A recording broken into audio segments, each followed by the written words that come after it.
José Antonio, ¿no? ¿No la viste? No la vi, no la vi.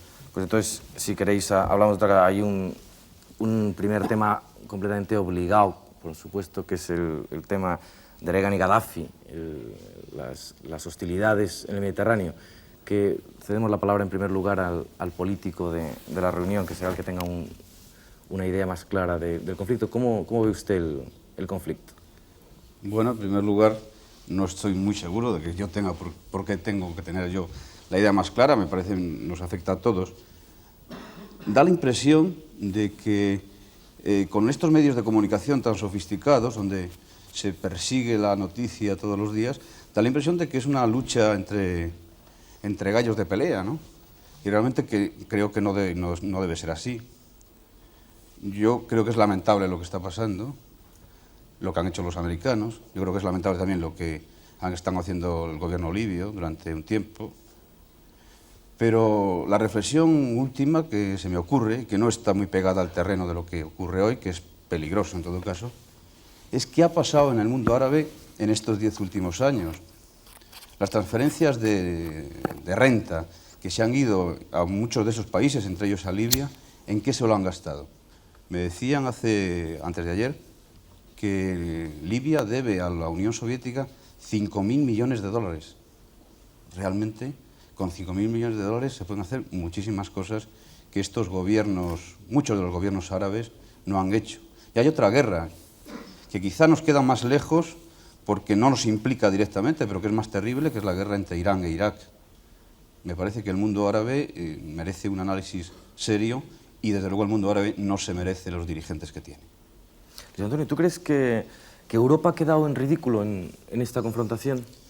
Pienso que sí, pero que eso se lo debían esperar ya. Algún político europeo, he leído hoy en un periódico, decía, que no daba el nombre, decía, sí, hemos quedado, ¿qué decir después del ridículo? Es evidente que a efectos militares parece ser que Europa no cuenta absolutamente nada, o muy poco, es decir, que Estados Unidos tiene ahí absolutamente la batuta en todo. Entonces, claro, alguien decía también, conviene replantearse las relaciones, porque que evidentemente estamos en inferioridad, eso no se le oculta a nadie. Sería absurdo decir que no, que estamos de igual a igual, que tontería, no estamos de igual a igual, estamos evidentemente inferiores en ese terreno. Se trataría de replantearlo dentro de los límites que sea posible. A mí lo que me preocupa de la historia del Mediterráneo, bueno, de lo de Libia, la crisis libia, es el hecho de que de nuevo aparezcan como los bloques, los tan nombrados bloques, porque justamente uno de los grandes avances que al menos a mi juicio se está haciendo en Europa, en la sensibilidad del público europeo, del público medio europeo, es el hecho de decir que no hay lo bueno y lo malo, es decir, que no hay por qué elegir, que en este caso, por ejemplo, las equivocaciones son de todos, es decir, que evidentemente, como decía Leguina muy bien, Gaddafi no parece un santo ni muchísimo menos, que detrás de Gaddafi hay unas historias evidentemente turbias, y después, pues en fin, la petulancia de los norteamericanos también es evidente. Por lo tanto, ¿por qué estar a favor de unos o a favor de otros? Pienso que aquí es obvio que no se puede estar a favor de ninguno, que todos tienen la viga en el ojo metida, y eso es muy grave. Ahora, a nivel fáctico, es verdad que las relaciones con los norteamericanos pues deberían al menos un poco cambiar, o por lo menos adoptar el papel de saber que uno está ahí en inferioridad en ese terreno con ellos, y quizá, ¿por qué no?, hacerles ver pues las otras muchas cosas en las que ellos están en inferioridad con nosotros, que son enormes. Y una de ellas sería, y cambio levemente de tema, el zafarnos un poco del colonialismo americano, pero no del colonialismo militar, sino del colonialismo de las costumbres, que es una de las cosas más deplorables que ocurren hoy día en Europa. No sé, creo que lo leía hoy, que en Italia se había hecho una manifestación contra las hamburguesas. A mí esto me parece estupendo, porque no hay cosa más tonta que, digamos, ese enorme colonialismo que está teniendo especialmente la juventud del sistema de vida americano, que es un sistema de vida pobrísimo, un sistema de vida elemental, un sistema de vida en el que falta lo que ha caracterizado tanto tiempo a Europa, que es la complejidad. La riqueza. Es evidente que más entendemos el mundo cuanto más complejos somos. Quizá los americanos lo entienden poco por comer hamburguesas y ponerse estas zapatillas que llaman tenis o algo así, ¿no? Tenis, playera. Esto es horrible. Blanca, ¿tú tampoco estás a favor ni de uno ni de otro en el conflicto entre Estados Unidos y Libia? No, yo no sé si debería aquí expresar mis, Por mis supuesto que con toda definiciones, libertad. pero yo creo que yo estoy de acuerdo con Mr. Reagan, aunque no estoy de acuerdo con sus medios, el cómo lo ha hecho.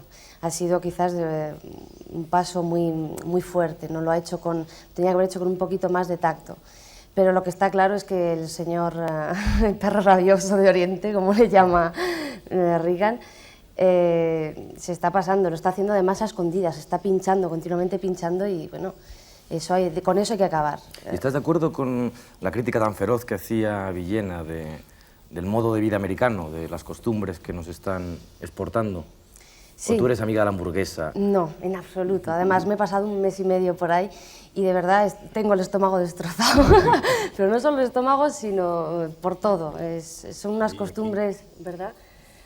Muy raras que nos están transmitiendo poco a poco. De todas formas, yo creo que lo que se exporta no solo lo consumen ellos, es decir, que ellos consumen otras cosas mejores. La vida en San Francisco o en Nueva York es bastante más sofisticada que la hamburguesa. Claro, evidentemente, pero lo que se hace, como lo que se llama estilo de vida americano, el American Way of Life, no es la sofisticación de ciertos lugares de San Francisco o de Nueva York, que es mucho más europea, sino nos exportan el Middle West, el oeste medio, que es una cosa de ponerse a temblar, sinceramente, la mediocridad que hay allí. Y ellos están muy orgullosos de eso. Bueno, yo no voy a cambiarles. La mediocridad alimentaria, entre otras cosas. No solo alimentaria, de casi todo, ¿no? Es el gran frigorífico relleno y esta enorme brutalidad de coger un vaso de cartón y tirarlo, dar una patada al frigorífico, poner el tocadiscos a un volumen que yo no sé cómo los vecinos pueden vivir, deben estar medio sordos casi todos. En fin, la calidad de vida ahí está totalmente deteriorada. Jubilosamente, estos y todos están muy contentos de vivir tan espantosamente mal como viven, ¿no? Con cierto confort, bien sûr. Yo estoy de acuerdo con Luis Antonio, además, claro, evidentemente el término americano en general es un término complejo, es decir, evidentemente tú vas a Nueva York y estás ahí 15 días y vas a ver exposiciones y vas a ver teatro y eso es una manera de entender la cultura americana que evidentemente desde mi punto de vista es envidiable. Ahora, la cultura americana a través del americano medio que viene a España o que viene a Europa es absolutamente deleznable. Y con respecto al tema libio, yo estoy de acuerdo en todo lo que están diciendo, pero yo en ese aspecto todavía soy un poco más primario, quizá por, no sé, es muy complejo, pero yo creo que el tipo de procedimiento de la administración Reagan es tan absolutamente brutal y desmesurado que de momento, desde mi punto de vista, yo condeno más eso que lo otro. ¿Y no tiene cierta razón la señora Thatcher cuando dice que a un aliado no se le puede dejar solo en una misión de autodefensa? Eso es una teoría muy particular. Hombre, si el aliado pide permiso primero, como dice el cantar, pero cuando se lanza sin pedir permiso, el aliado habría que pedirle alguna explicación. En todo caso, sí que hay una cosa clara. A pesar del modo de vida americano y de la exportación de la hamburguesa, con la cual yo estoy de acuerdo contigo, el sistema democrático americano es algo más antiguo que otros y tiene cosas envidiables, sin duda. Evidentemente. Eso es indudable. Y mientras que, desgraciadamente, Libia no ha ido a mejor, sino que ha ido a peor. Creo, insisto en lo que he dicho antes, los 10 últimos años del mundo habían sido terribles. Esa guerra que no sale nunca en los periódicos. Yo no sé si recuerdan escenas que hemos visto en la televisión de niños de 15 y 16 años. Algunos de ellos han venido aquí, iraníes, quemados por la guerra química, en fin. A mí me parece brutal. Se ha usado el dinero del petróleo, o bien para pasárselo bien en la costa, no diré de qué color, o bien para montar unas guerras terroríficas, o para comprar armas. Me parece que han hecho un pan con unas tortas. ¿Y usted cree que hubiera modificado el referéndum de la OTAN una intervención de este tipo si se hubiera producido antes? Posiblemente sí. Sí. Posiblemente sí. ¿Por qué? De todas formas, no tiene nada que ver la OTAN con este asunto, porque cuando alguien decía, ah, claro, aquí tienen ustedes que estaban en pro de la OTAN, yo estaba, por ejemplo, en pro de la OTAN, ya ahora se ha encontrado la horma de su zapato. No, pero si las bases americanas las teníamos con o sin OTAN. Luego eso me parece que sobra. La OTAN es otra cosa. La OTAN, al contrario, es lo que nos puede dar un mayor acolchonamiento, una mayor flexibilidad. La prueba son los cantadores italianos, que es un país tan admirable y tan tan culto, pues en fin, que les han puesto una bomba en una maravillosa isla como es Lampedusa, un sitio precioso, y bueno, primero se ponen a reflexionar. También es verdad eso, no ha salido este detalle de que efectivamente cuando a uno le están hostigando todo el tiempo, en algún momento debe dar una respuesta. Eso me parece bien, pero yo creo que lo de la OTAN es bueno. Ahora, si estuviéramos en campaña en este momento sería aplaudido o denostado. Otra cuestión que me gustaría comentar, o que comentáramos, es las dos recientes muertes de Simone de Beauvoir y de Jean Genet, que han sido una detrás de la otra, en un solo día de intervalo. Una se produjo ayer y la otra antes de ayer. ¿Qué creen ustedes que ha significado para nuestra generación o para su generación estos dos personajes, ¿no? Tan distintos por otra parte, pero tan complementarios, ¿no? Bueno, contesto yo. Puede contestar el que quiera o interpelarse. Genet en alguna medida pues fue sacado a la superficie, no quiero decir que sus méritos propios no los tuviera, que los tenía y muchos, por Sartre en algún momento, ¿no? Con el librito suyo. Simone de Beauvoir para nosotros, que ya somos cuarentones, tenía mucha importancia, tuvo mucha importancia, aunque yo creo que como escritora, no va a pasar la historia como escritora de narraciones o de novela.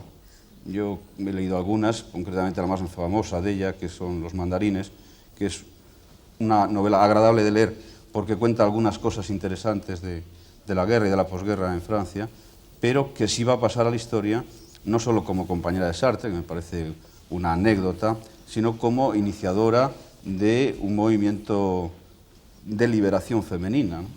O sea, El segundo sexo sigue siendo en alguna medida un libro de cabecera para el movimiento feminista. Yo creo que el caso,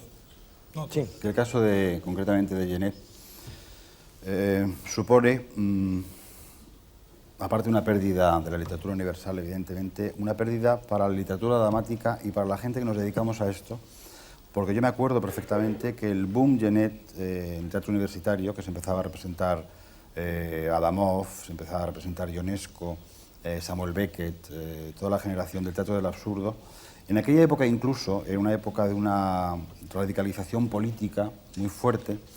Entonces los textos del teatro del absurdo, y más concretamente de Genet, a veces no eran bien vistos por gente que mantenía una militancia política incluso agresiva, precisamente por la actitud humana como poeta y como dramaturgo de Jean Genet, reivindicando siempre una revolución ideológica más desde el punto de vista humano que desde el punto de vista político. Entonces, evidentemente, la historia le ha dado la razón, porque el teatro de Genet se sigue representando en todo el mundo, mientras que el teatro de Adamov muchísimo menos, y el teatro de Ionesco muchísimo menos, porque son dos factores, dos dramaturgos que surgen en un momento determinado, muy coyuntural, que ahora tienen poco interés, mientras que una obra como El balcón de Genet se puede representar mañana en el María Guerrero o en el Teatro Nacional de Sao Paulo, y la gente sigue yendo, porque evidentemente esos planteamientos de Jean Genet siguen absolutamente vigentes.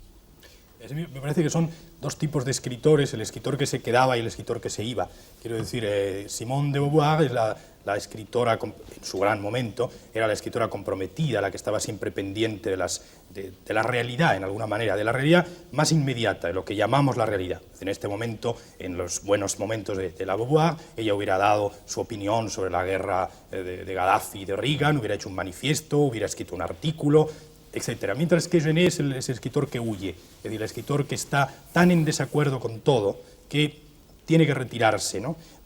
Son dos obras muy distintas. La obra de Genet es una obra más lírica y la obra de Genet es una obra al mismo tiempo, a mí también personalmente me gusta más Genet, es una obra es muy bien gustable porque está llena de paladeo literario, de un preciosismo literario espléndido, pero una obra muy difícilmente asimilable para el público porque yo decía en un artículo esta mañana que es una obra que no quiere corregir a nadie ni enmendar nada. La de Simone de Beauvoir sí, pretende corregir lo que ella piensa que está mal.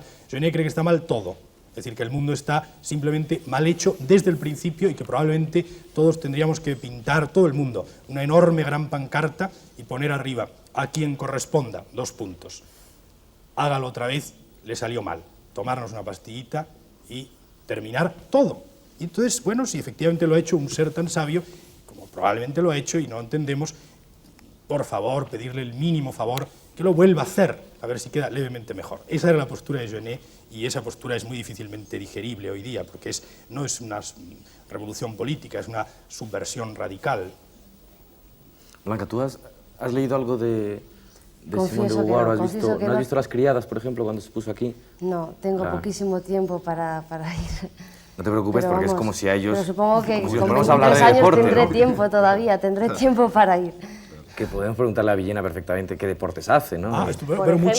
Pero muchísimos, porque ahora, no solamente porque voy a un gimnasio continuamente, sino ¿sí? que además soy un devoto del atletismo, del esquí no, pero del atletismo, que es algo muy parecido, soy un absoluto devoto. De forma que podemos hablar de deporte y encantadamente yo hablo del deporte. Pero ahora estás en la moda esta del culturismo, que No creo que Alaska está haciendo músculos y... no del culturismo, pero sí de que de repente he descubierto una cosa curiosa. Yo había sido siempre un niño muy enclenque y de repente por una cuestión de reumática empecé a ir a un gimnasio y empecé a ver no solo que me encontraba mucho mejor, sino que además ciertos musculitos crecían. Y entonces esto me dio, como ya he dicho antes, yo estoy siempre tan dolido por no ser un chico guapo, empecé a ver una quimérica posibilidad de remediarlo. Y entonces me lancé y además ya era antes aficionado al atletismo, que me parece una cosa de una belleza. Mejor? Me encuentro mejor. Pues y el imagínate atletismo es cómo te maravilloso. encontrarás si no fumas, si no fumases. Pero yo que soy un vicioso profesional, si no fumase, ¿qué papel iba a hacer tan fatal, ¿no? Yo tengo que fumar para dar mal ejemplo, que es lo que me corresponde a mí, a ti dar buen ejemplo y a mí dar lo malo.